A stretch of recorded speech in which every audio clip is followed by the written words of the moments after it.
Good morning students.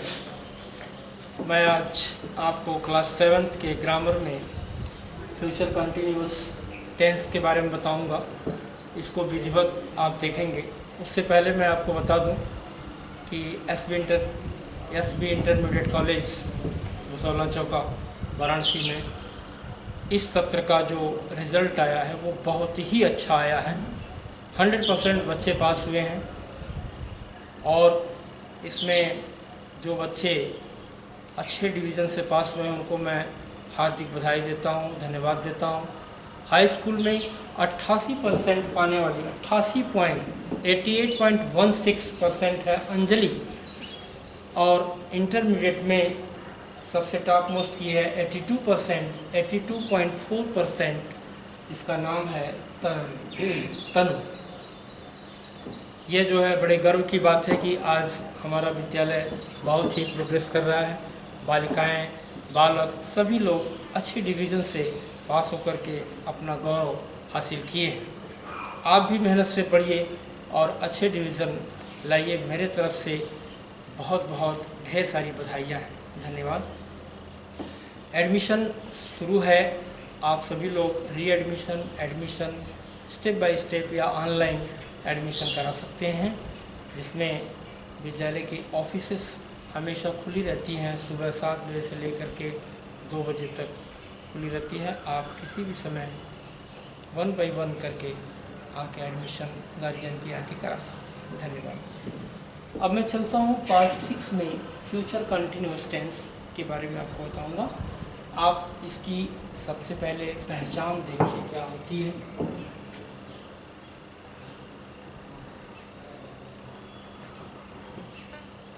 इस वाक्य के अंत में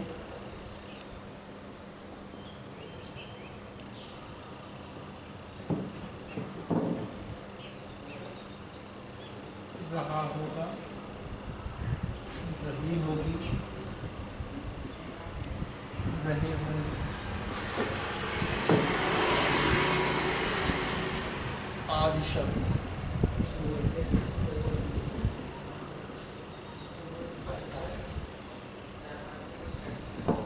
इसका रूल है।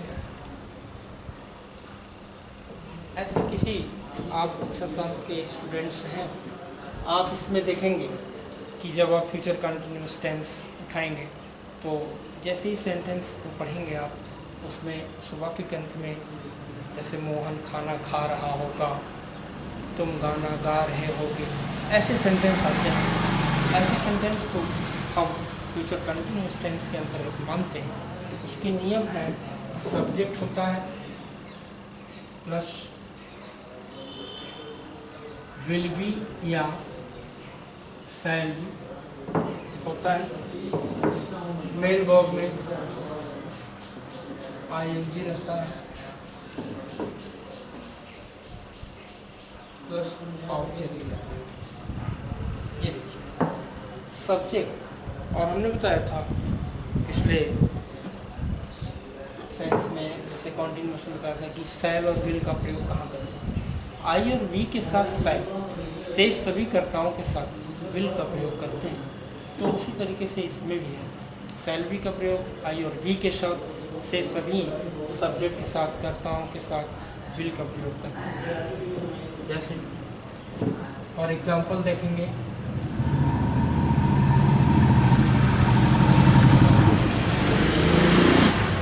राम गाना गा रहा होगा।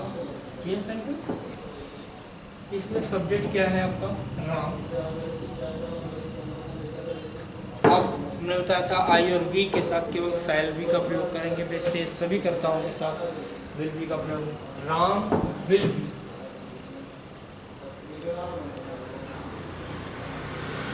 Singing Ram will be singing a song. Very simple these sentences. अब इसमें आप देखेंगे नेगेटिव सेंटेंस कैसे बनाते हैं।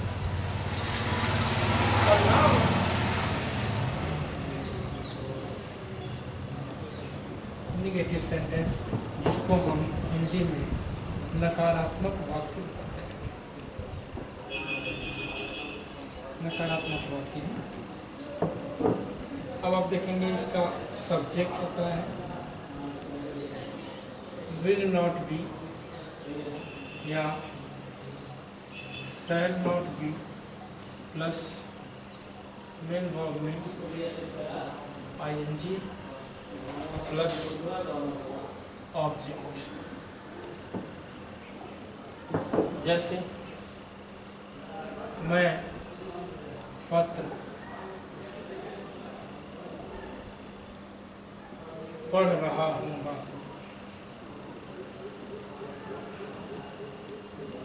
मैं पत्र नहीं पढ़ रहा। नेगेटिव सेंटेंस है,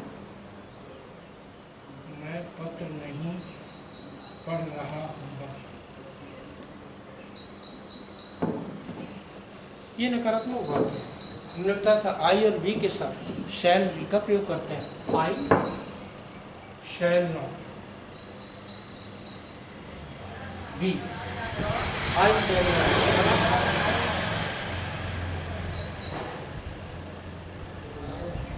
I shall not be reading on it. I shall not be reading on it. ये नकारात्मक वाक्य हो गया।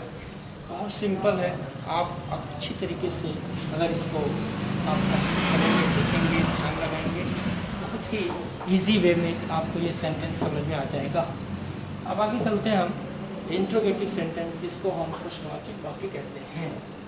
आइए देखते हैं कि प्रश्नवाचक वाक्यों में कैसे हम प्रयोग करते हैं। आपको बताया जा चुका है प्रश्नवाचक वाक्य दो प्रकार के होते हैं।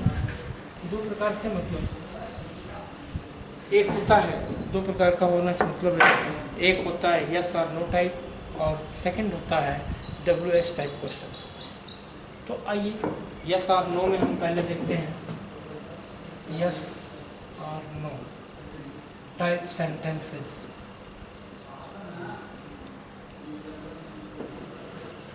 अर्थात यह वाक्य क्या से शुरू होता है। यस और नो में जो वाक्य होते हैं वो क्या से शुरू होते हैं, उसके रूल्स पहले देख लीजिए कि रूल क्या है। विल या शैल को सबसे पहले करते हैं, plus subject plus be plus main verb में ing प्लस ऑब्जेक्ट। ये हुआ आपका यस और नो टाइप सेंटेंस। जैसे क्या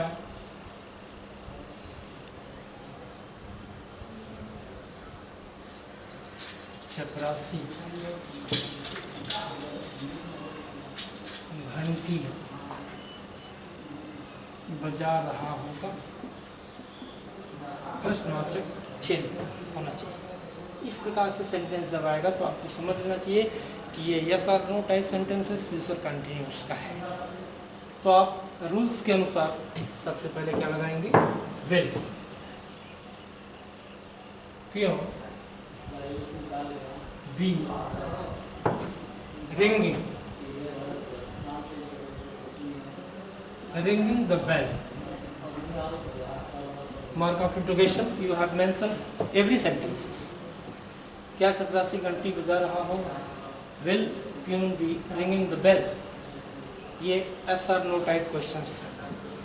अब इसमें इंट्रोगेटिव नेगेटिव अगर सेंटेंस आते हैं तब आपको क्या करना होगा, जिसको हम प्रश्नवाचक नकारात्मक वाक्य कहते हैं, इसमें नॉट भी जुड़ा रहता है। तो आप उसके रूल्स देखेंगे interrogative negative.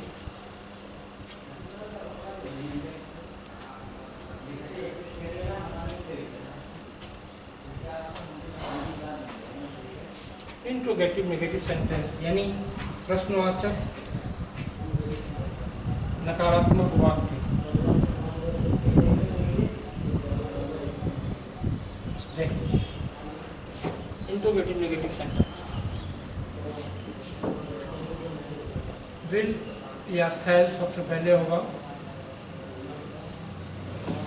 Plus subject plus not plus B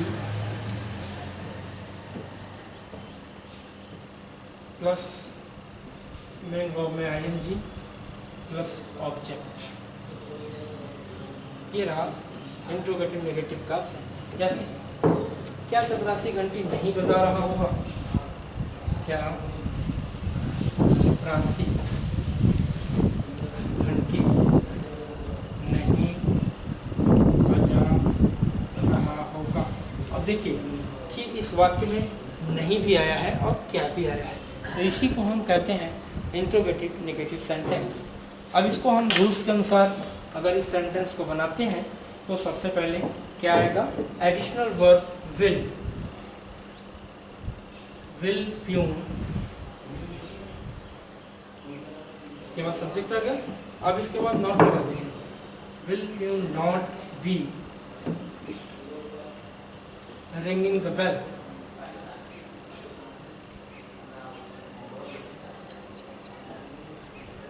mark of integration, will peon not be ringing the bell. अब ये प्रश्नवाचक और नकारात्मक दोनों रखते हो। ये था यस और नो टाइप सेंटेंसेस का इंट्रोगेटिव नेगेटिव और इंट्रोगेटिव सेंटेंस। अब आप देखिए WH टाइप क्वेश्चंस में क्या है? WH टाइप क्वेश्चंस में जो वाक्य आते हैं there should be must be learning. ये वाक्य होते हैं क्या, क्यों, कब, कहाँ, कैसे। ये वाक्य के बीच में सेंटेंसेस आते हैं जिसको हम WH टाइप क्वेश्चंस कहते हैं।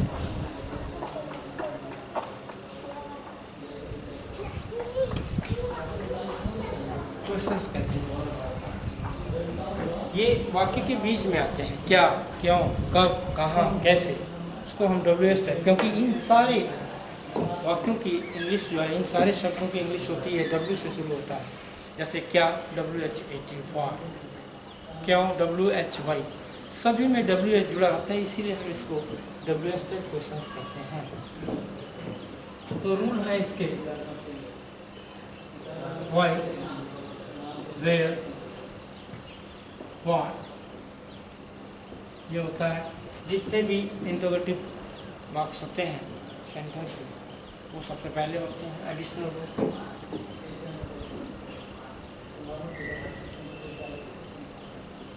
विल या शैल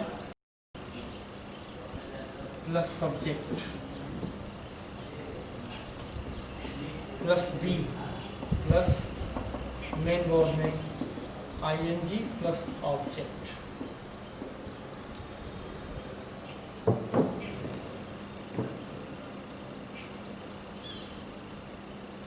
अब सेंटेंस देखिए, बगीचे में मोर कहाँ नाच रहा होगा। इस सेंटेंस का सिलेबस थोड़ा बड़ा है लेकिन बहुत इजी है। आप देखेंगे तो इसमें सेंटेंस जो WH होते हैं वो कहाँ है, ये सबसे बीच में है। ये क्या, क्यों, कब, कहाँ, कैसे, ये वाक्य के जब बीच में आते हैं तो इसकी इंग्लिश सबसे पहले लिखते हैं। कहाँ की इंग्लिश सबसे पहले लिखे? Where.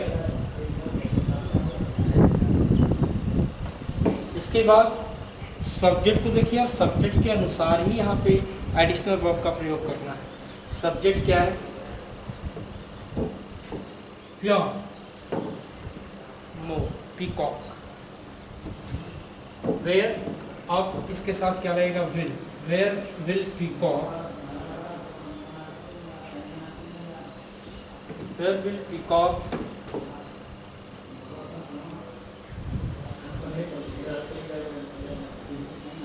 B dancing. Where will peacock be dancing in the forest?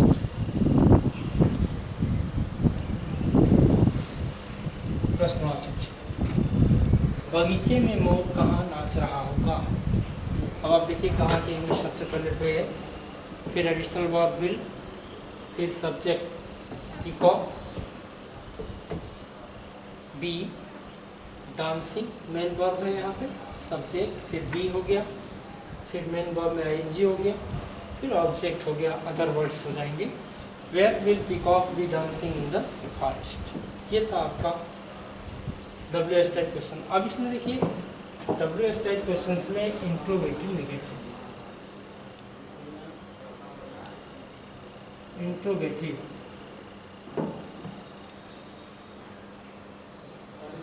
Negative sentence यानी प्रश्नवाचक नकारात्मक वाक्य।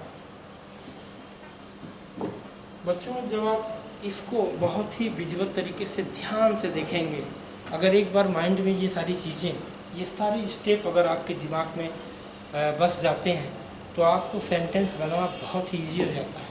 केवल सुनने में है कठिन, लेकिन जब आप इसको रेगुलर अध्ययन करेंगे तो अच्छी तरीके से आपको दिमाग में समझ में आ जाएगा, तो आप कोई भी सेंटेंस आप लगा सकते हैं।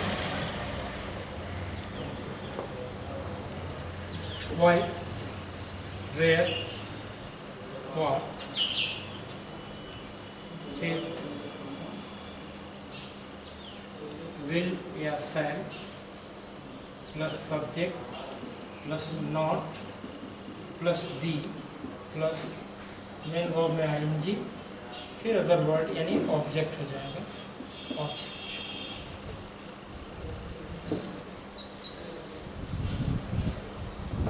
जैसे मैं गाना क्यों नहीं गा रहा हूँगा। अब आप देखेंगे मैं गाना क्यों नहीं गा रहा हूँ। आप सबसे पहले आप इस वाक्य को देखेंगे कि इसमें जो प्रश्नवाचक शब्द हैं वो कहाँ पे हैं, बीच में है, तो उसकी अंग्रेजी सबसे पहले वाई। आप सब्जेक्ट देखेंगे, आप इस सब्जेक्ट क्या है, आई है, और आई और बी के साथ क्या प्रयोग करते हैं, शैल का प्रयोग करते हैं। तो वही shall I be, why shall I be, why shall I not be, why shall I not be singing a song. Why shall I not be singing a song? This is the sentence of interrogative negative sentences. So must be you learn the every sentences carefully, so you have very easy way to solve the questions. मैं गाना क्यों नहीं गा रहा हूँ। अब आप इसको देखेंगे, why, where, what में क्या आया है, why। इसके बाद कर्ता के अनुसार यानी सब्जेक्ट के अनुसार शैल या विल का प्रयोग किया है। फिर सब्जेक्ट के बाद तुरंत नॉट मेंशन कर देंगे, फिर be singing a song, main verb है सिंग, इसमें आईएनजी हमने कर दिया है, सिंगिंग ए सॉन्ग। तो इस तरीके से आपको ये फ्यूचर कंटिन्यूअस टेंस के every sentences must be all to learn them, you solve this very easy way to the future continuous tense. Thank you. हम चाहेंगे कि आप अच्छी तरीके से इसको पढ़ेंगे और नाम रोशन करेंगे। धन्यवाद।